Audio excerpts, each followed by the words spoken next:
عن النعمان بن بشیر یقول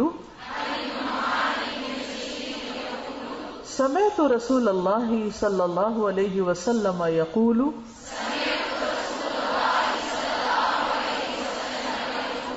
الا وان فی الجسد مضغة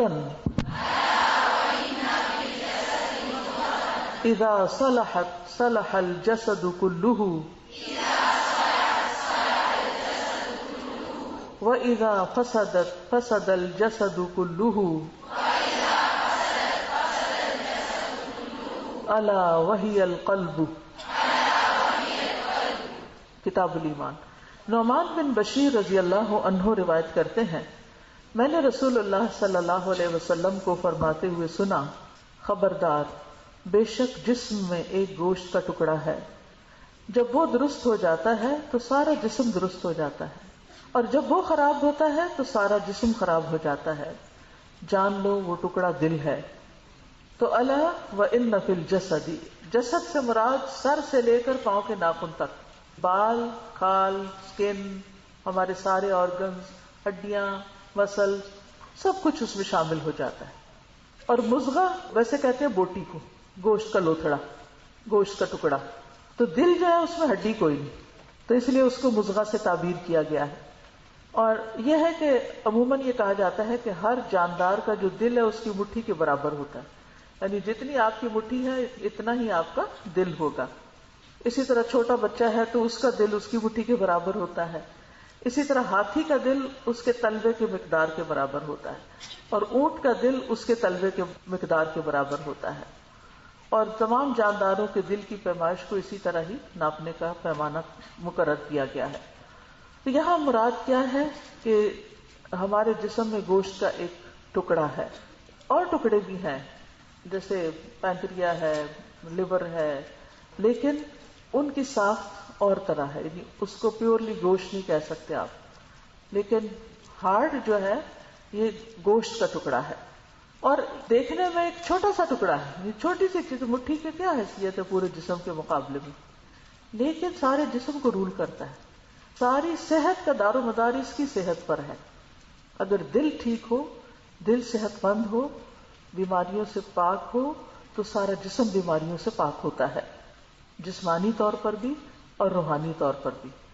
تو دل کا کام صرف بلڈ سپلائی کرنا نہیں ہے، بلکہ دل جو ہے وہ علم اور حکمت کا منبع بھی ہے، سوچ بچار غور و فکر کا مرکز بھی ہے، ایمان اور تقوی اور توکل کا مرکز بھی ہے. اور اسی طرح اچھی چیزوں کے علاوہ وہ وسوسوں، برے خیالات، شرک، کفر، نفاق، یہ سب چیزیں بھی دل کے اندر ہی ہوتی ہیں. محبت کے علاوہ نفرت بھی دل میں ہی ہوتی ہے.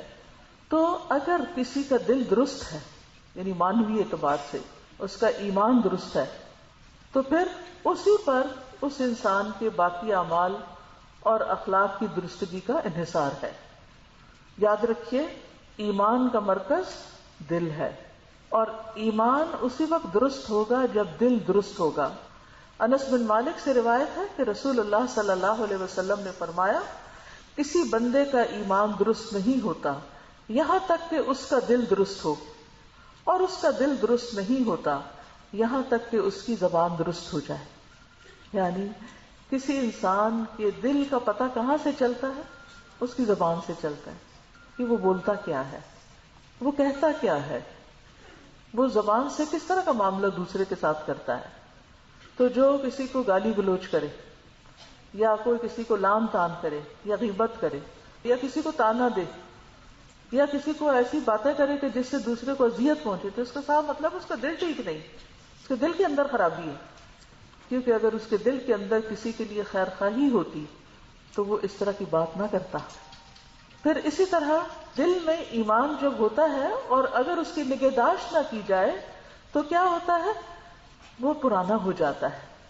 رسول اللہ صلی اللہ علیہ وسلم نے فرمایا یقیناً ایمان تمہارے پیٹوں میں اس طرح پرانا ہو جاتا ہے جس طرح کپڑا پرانا ہو جاتا ہے. تو تم اللہ سے سوال کیا کرو کہ اللہ تعالیٰ تمہارے دلوں میں ایمان کی تجدید کرتا رہے. تو اس کا یہ مطلب ہے کہ دلوں کو تازگی بخشنے والی چیزیں، دلوں کو رونق بخشنے والی چیزیں، یعنی ایمانی اعتبار سے، نیکی کے اعتبار سے ان کا اہتمام کیا جاتا رہنا چاہیے. پھر اسی طرح جہاں ایمان دل میں ہوتا ہے وہاں نفاق بھی ہوتا ہے، یعنی دونوں چیزیں. تو آپ دیکھیے کہ دل سے صاف خون بھی گزرتا ہے اور جو دوسرا ہے وہ بھی گزرتا ہے. اسی طرح اچھے خیالات بھی گزرتے ہیں اور برے خیالات بھی گزرتے ہیں. ایمان اور تقویٰ بھی ہے تو نفاق اور کفر بھی ہے. تو جب دلوں میں ایمان کی بجائے منافقت آ جاتی ہے تو پھر انسان کے اخلاق اور انسان کے اعمال بھی اسی کے مطابق ہونے لگتے ہیں اور انسان کو پتہ بھی نہیں چلتا.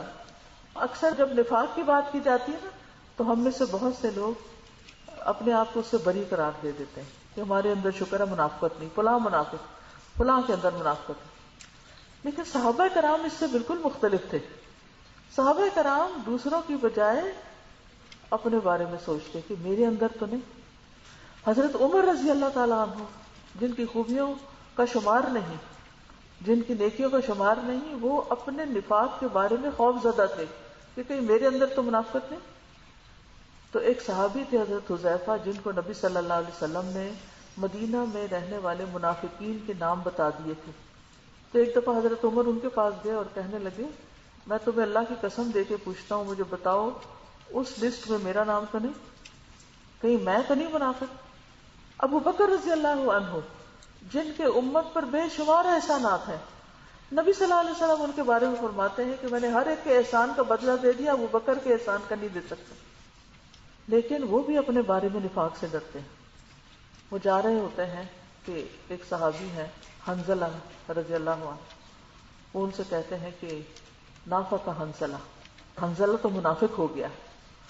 تو انہوں نے پوچھا کیوں؟ کہنے لگے کہ میں جب نبی صلی اللہ علیہ وسلم کی مجلس میں ہوتا ہوں تو میرے دل کی حالت کچھ اور ہوتی ہے، اور جب میں گھر واپس لوٹتا ہوں بیوی بچوں میں ہوتا ہوں تو میرا حال کچھ اور ہوتا ہے. تو اس پر انہوں نے کہا کہ میرا بھی یہی حال ہوتا ہے.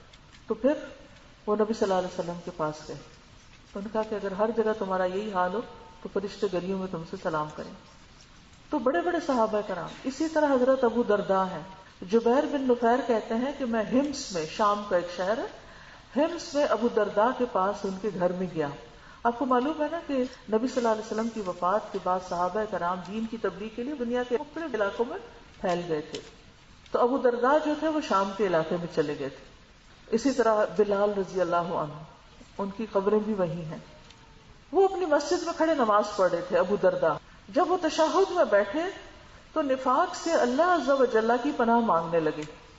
جب انہوں نے سلام پھیرا تو میں نے ان سے کہا اے ابو درداء، اللہ آپ کو معاف کرے، آپ کا نفاق سے کیا تعلق، آپ کا نفاق سے کیا جوڑ، یعنی آپ تو منافق نہیں ہو سکتے، آپ تو صحابی ہیں، آپ تو اتنے نیک ہیں. انہوں نے 3 دفعہ کہا اللہم غفرن، اے اللہ معاف کر دینا، یا اللہ تو معاف کر دینا، یا اللہ تو معاف کر دینا. اور فرمایا جو مصیبت سے بے خوف ہوتا ہے اس کو مصیبت سے تحفظ حاصل نہیں ہو سکتا. اللہ کی قسم ایک آدمی ایک ہی گھڑی میں فتنے میں ڈال دیا جاتا ہے اور وہ اپنے دین سے پھر جاتا ہے. یعنی ایک شخص جو ہے سال ہر سال نیکی کے رستے پر ہوتا ہے، پھر کوئی آزمائش آ جاتی ہے یا شیطان کوئی ایسا وسوسہ دل میں ڈال دیتا ہے کہ جس سے وہ باہر نہیں نکل سکتا، وہ اس میں گھر کے رہ جاتا ہے.